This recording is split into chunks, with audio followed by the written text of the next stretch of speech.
I was born into a wonderful Adventist heritage. My great-grandfather was the first Australian person to be ordained into the Adventist ministry, and he later became a conference president in South Australia. But that heritage doesn't guarantee a lifelong relationship with Jesus. However, unlike many people who have a testimony to share, I had a very happy childhood, both at home and at church. Home life was great. I had a brother and a sister and loving parents who gave us everything we needed. We had lots of good quality family time and lots of friends and neighbours and family. Church was wonderful too. We had amazing church camps and social events and games nights and J&Bs, MBs. A great existence. I was baptised when I was 16 because that's the thing you did, and I was with my peers. But the only thing my parents didn't teach me was how to have a loving relationship with Jesus on a personal level.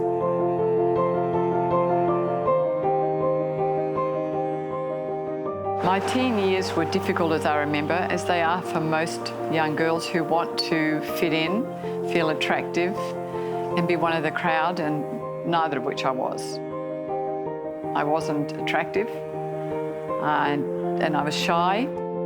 I was also being teased by some of the other girls because I hadn't developed. I was a late developer, and I was being called pirate, which I was later told meant sunken chest.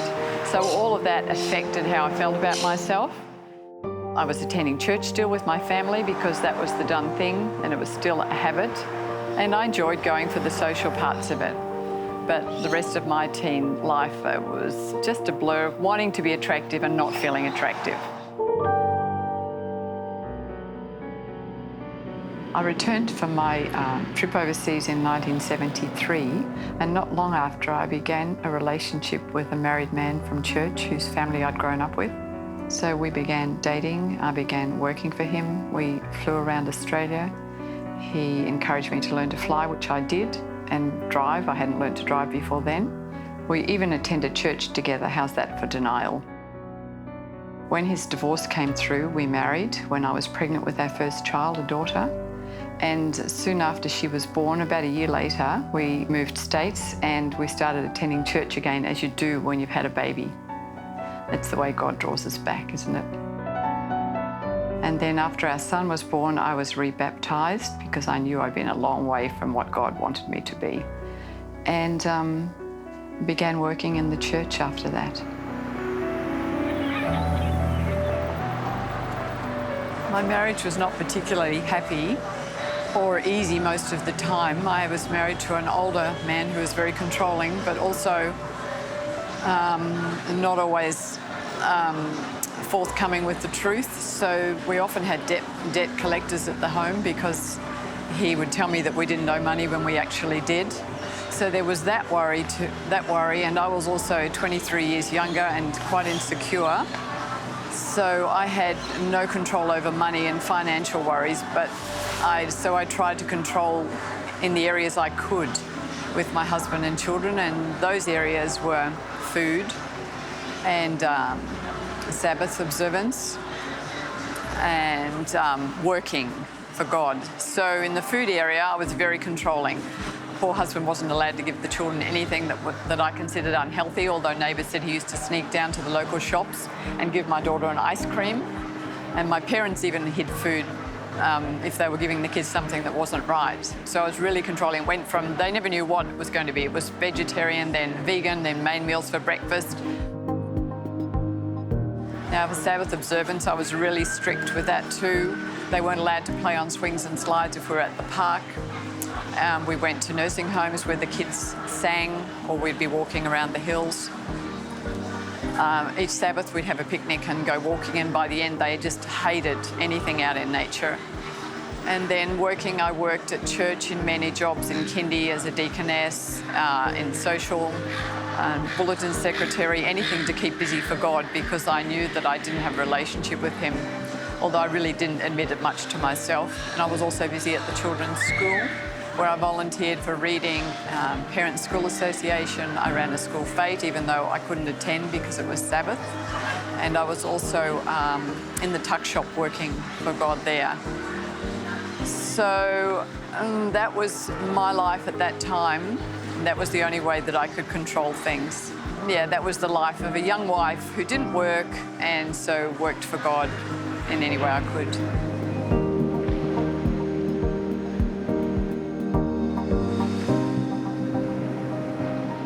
So my life is taking a bit of a change at the moment. My kids are getting older. They finished school, or finishing school, where I've been working as a volunteer for a long time. And church jobs have slackened off a little bit. And I've been reading lots of spiritual material, but knowing underneath that there's no faith there. And then Graham and Michelle came to our church and they decided to start a recovery ministry.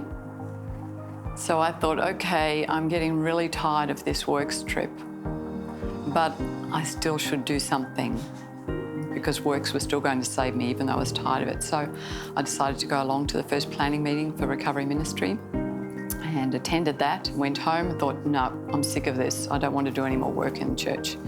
So I wasn't going to go back. And a few weeks later, obviously the prompting of the Holy Spirit spoke to my heart and I went back again. Not because I needed help, even though I knew underneath was the lack of faith, but because I was just going to help. So I came along to the planning meetings and we did we went through the 12 steps together as a group. And then we began in earnest with the ministry. We started our small groups, and it was in the small groups that the Holy Spirit really started talking to my heart and showing me what I needed to do with my life.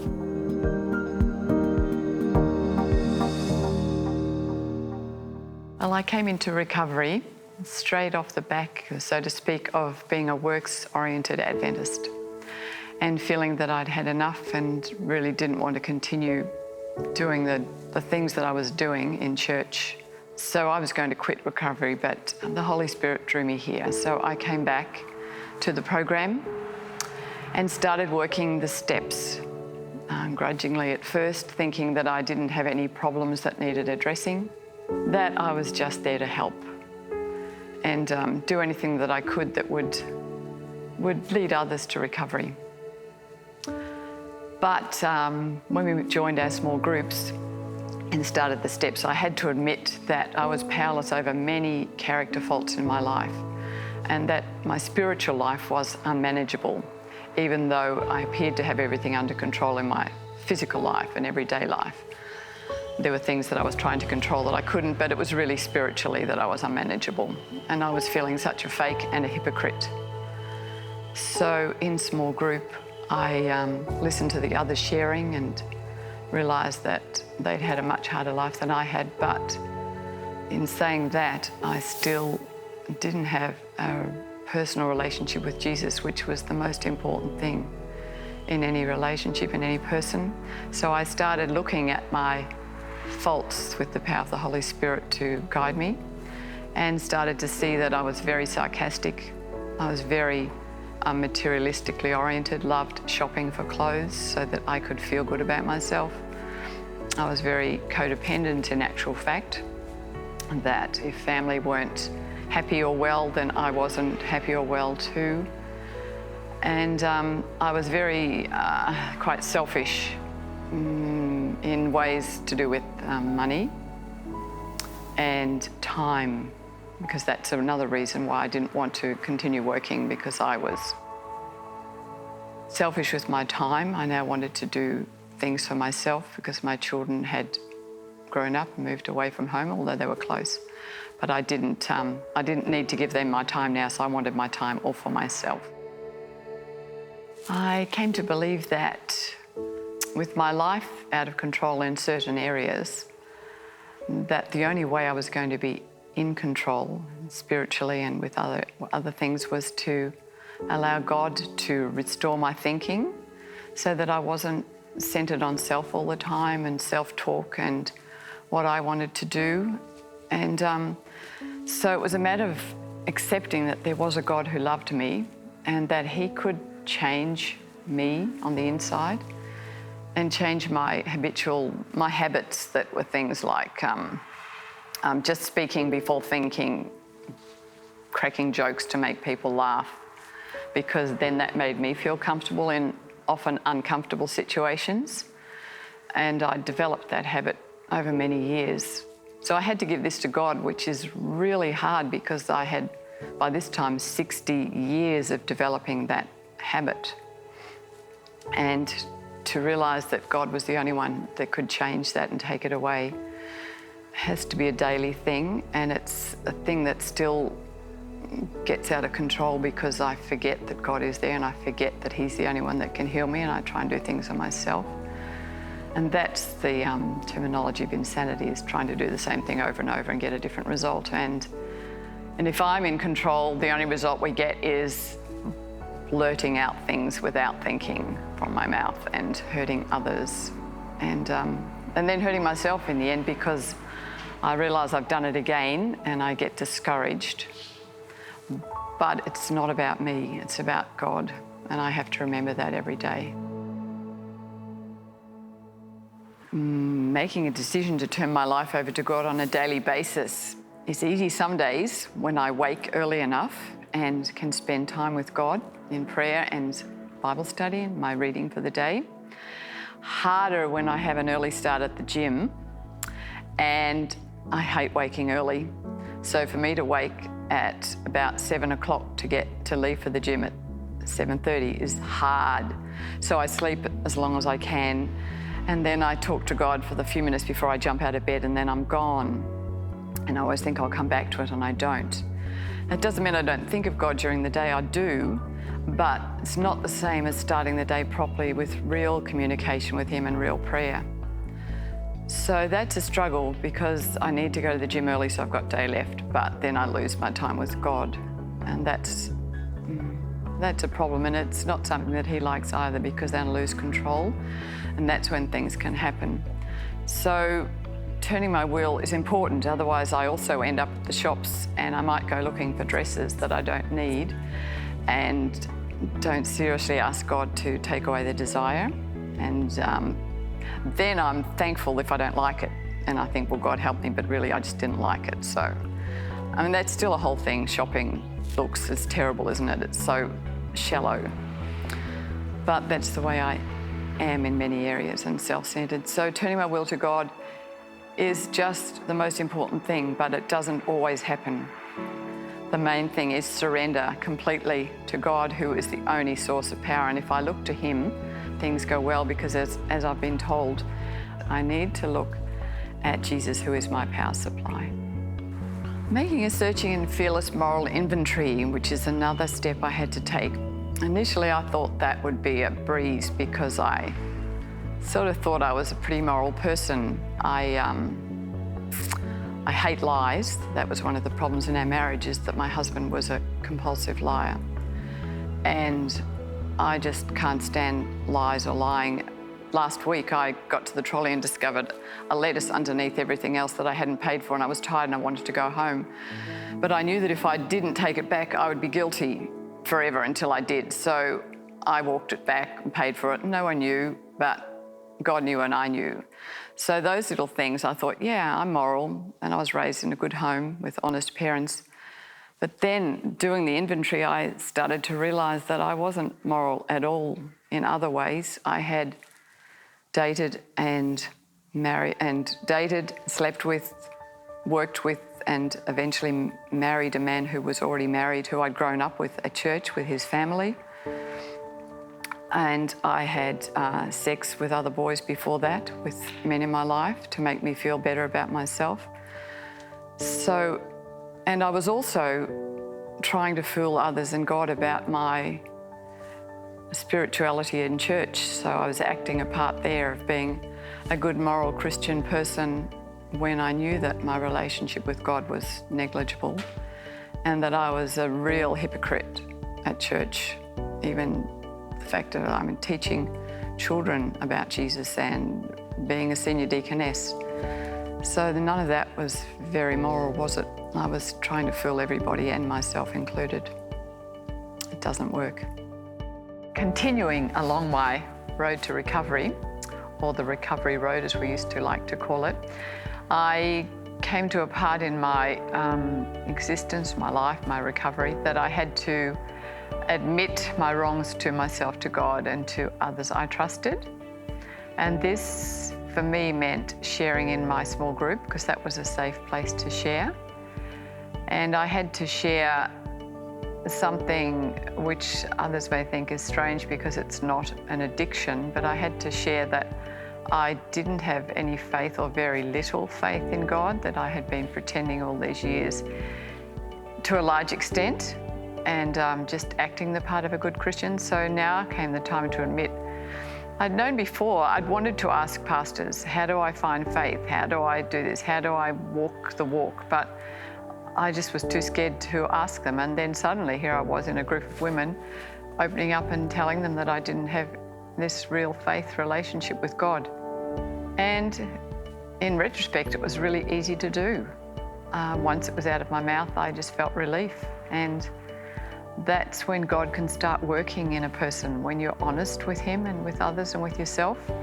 And then He showed me ways that my faith could be strengthened and my walk could be healed. I just had to do some little things like turn off the television and stop reading rubbish books, and certainly prayer and spending time in His Word, they were important too. But then He also opened my eyes to see things that could strengthen faith that were all around me, like nature, just our own bodies, how marvellous they are, how He's worked in so many other people and brought them from addictions into recovery, how He changes lives, how I'd been blessed. He showed me prophecy in the Bible that just strengthens faith in Him, and also just the fact of my life and where I was, how I'd been protected and looked after. And really that faith isn't a feeling anyway, and it's very dangerous to rely on feelings of faith, because you can be feeling good about lots of other things and equate that with faith, but it mustn't be, because I can be feeling good because my life's going well, I've eaten well, the kids are well. If anything goes wrong with them, then my feelings can go down, but I just have to remember not to equate that with faith. Well, I'd admitted my faults to God and to others and myself, so now I had to be ready to actually address these shortcomings, these character defaults, the sins in my life, so that God could remove them. So addressing them, actually, it's preparing you to ask forgiveness and to move on. Once you've addressed them, that's the hard part, admitting them. Then asking God to remove them is a lot easier. But I guess it's how you do it. It's not with any arrogance or presumption. It's just daily coming to God and throwing yourself really at the foot of the cross in humility and asking Jesus to take away your sin and your character faults.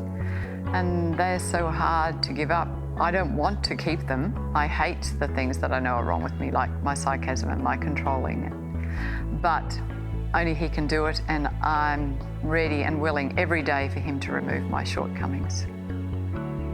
Coming to God each day is easy. It's easy to come to Him. It's not easy to find the time always.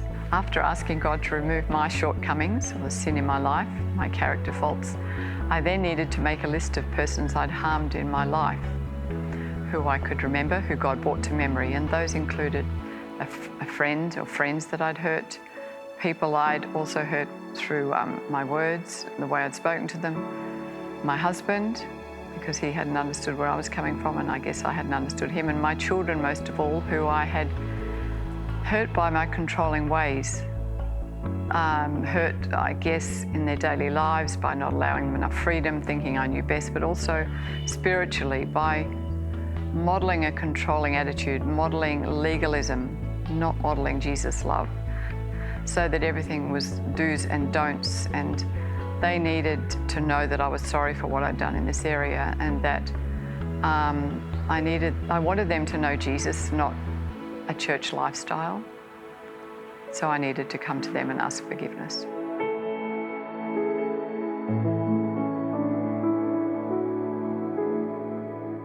Through God's leading, I made a list of people that I'd harmed and needed to make amends to, and now it was time to actually do it. So there are a few people that I remembered that I need to make amends to. One of the ladies I used to work with in Pathfinders, and we'd had a falling out, and I hadn't spoken to her many years, and I was at a church program one time and saw her there. So I went up to her and I just said, I'm really sorry for the things that happened between us, and forgive me. And we didn't say much more than that, but it was after then that our relationship developed again. She came back to this church and we're best of friends at the moment. In fact, we have prayer together every week. She was the easy one to do.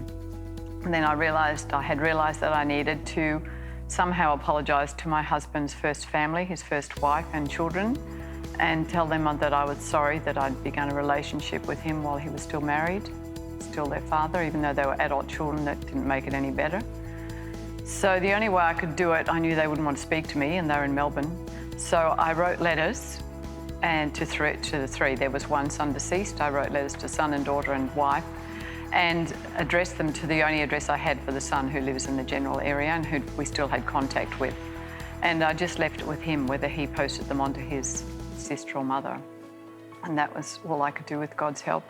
My children, I knew I needed to apologise just for a lot of the little stuff, just being an ignorant, a legalistic, critical and harsh mother at times, wanting the best in their eating and all sorts of other areas, but really it was for control too, apart from wanting them to be healthy. But I just needed to apologise for things I'd said and the things I'd done incorrectly. And they were very forgiving.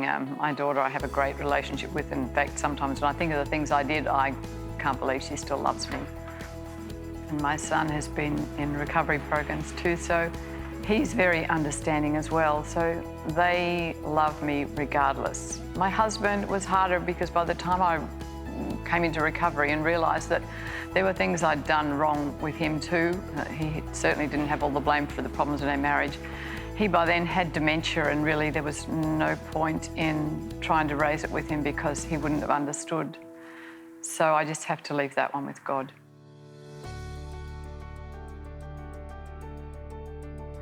Taking a daily personal inventory is not hard for me to do, but it's often hard for me to remember to do it. Again, it comes back to whether I jump straight out of bed in the morning and get on to stuff, or whether I take time to spend with God. If I take time with God, then I remember the things that I need to ask forgiveness for and the things that need God's power in my life. If it's later in the day, I can tend to forget if I haven't done it first, but I believe I've been told that I do have the gift from God of being able to apologise if I need to.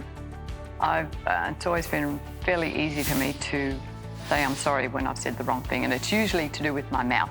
That's why I mention sarcasm so much, but it's also speaking without thinking. My sister says, and she's not a Christian, but she says you need to take a breath before you speak, because then if I don't, I blurt stuff out.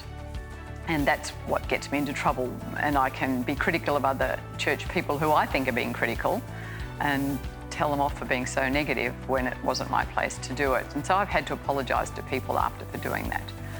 It's something I've been trying to do for quite a while now, is to improve my awareness of God's presence in my life each day.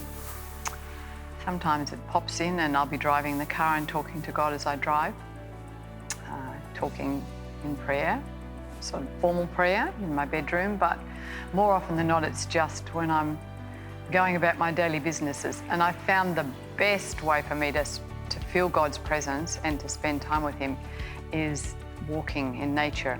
When my husband and I were at our worst, when dementia was getting worse, he was quite paranoid with me, and things were very stressful at home. I'd come home and get verbally attacked and accused, etc., etc. So I discovered that God was giving me the gift of peace when I went to the beach to walk. I went every day, basically, even in the rain with a raincoat and an umbrella and sunshine, and I'd go down to the beach, and the minute I'd take my thongs off and my feet hit the sand, my whole body just seemed to relax. It's amazing. And I would just feel God's peace. And so I'd walk along and thank him for the sunshine and the fresh air and the sea and my family, for his grace and love. Thank him for peace in my life and for the blessings that he showed me and through my whole life, being with me when I didn't know it, when I wasn't acknowledging him. And that was a really good half hour spent with God, either just thanking him and then in time praying for others, meditating. And that still happens, but not to the degree of stress release, because I don't need that now that my husband has unfortunately since passed away. So I don't need the current stress release, but the time I spend with God, talking to him and praying for others. Because of God's healing presence in my life now, I have a testimony, but it was only about 5 years ago or so before I started recovery that I used to fear the word testimony because I didn't have one, or I believed I didn't have a testimony. And I guess I didn't in a way because I didn't have that closer relationship with Jesus. So I don't think you can really have a testimony unless Jesus is Lord of your life. But back then I was doing a seminar on witnessing, or something to do with witnessing here at this church. And I used to go to all the seminars because I liked learning. But when the person leading out said, I need you to write your testimonies, that's when I said, but I don't have one. And he couldn't believe me. I didn't believe it, but accepted it. So from then, it wasn't that much longer after then that I joined recovery and was honest with others and with God and with myself, and grew with God's help, and lots of changes in my life, removing a lot of the rubbish, things that I was wasting time with. But that's when I realised that I did have a testimony, because I had a relationship developing with God. And now I can share it with others by doing this. That's another thing. God gave me strength. When I was phoned and asked if I could tape my testimony, I said, no way. But then I, at the same time, was praying about it inside, and God gave me the courage to say yes. There are other areas too where I help in the health ministry, but that's non-threatening. You see, I don't have to do one-on-one in health ministry. I can just be there as part of the team. I'm still afraid of facing people one-on-one about Jesus in any depth. And that's a fear that God has to keep working on with me. I'm also able to, there's one other thing, I was asked to help with Korean language classes, and it was still the old thing of not wanting to be committed to anything. So I said no twice and then prayed about it, but really meant my prayer this time, asking God to change my heart if he wanted me to change. And miraculously he did. And from being adamant I wasn't going to help, like within seconds after praying, I was ringing to say yes, I could do it. And it's been a blessing. The Koreans are lovely people and they love being helped. And I can work on my language skills too. My name is Judith. I'm a grateful believer in Jesus, and I thank you for listening.